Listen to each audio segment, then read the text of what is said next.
Well, just to take things up to the lightweight division, Bob.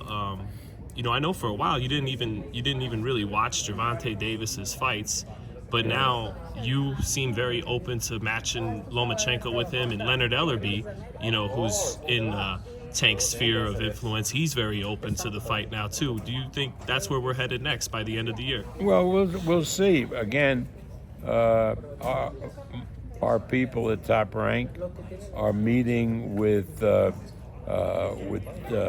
people this week, probably Friday, and hopefully we can hammer out a deal so we can do that fight before the end of the year.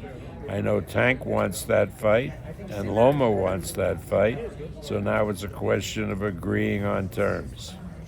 You say that Loma wants the fight, Bob.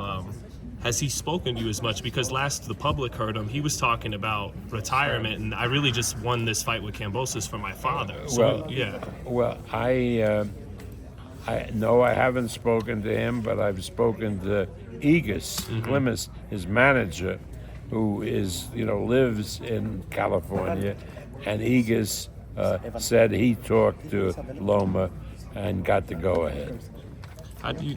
What chances do you give Lomachenko at 36? I don't think the age matters. I think the question is, Tank with his power, can that match the skill set of Lomachenko? That's what makes it a fascinating fight.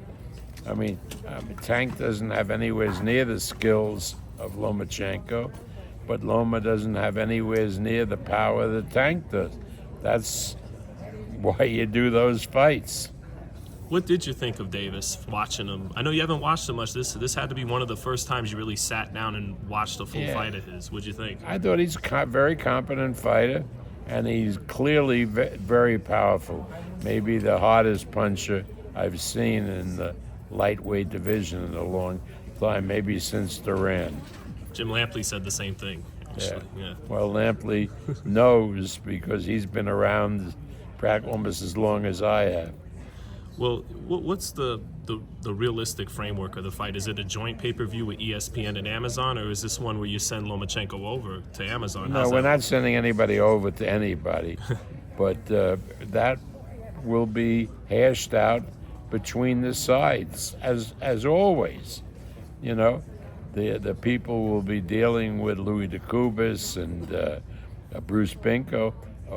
We know them very well. They're good people, and they're very knowledgeable people. So there won't be a lot of nonsense. And we'll put together a deal that both sides can live with. What that will look like, that's part of the negotiations. Go ahead, Bob. That's it. Does your gut tell you that a deal is more likely to be made than being doubtful of it?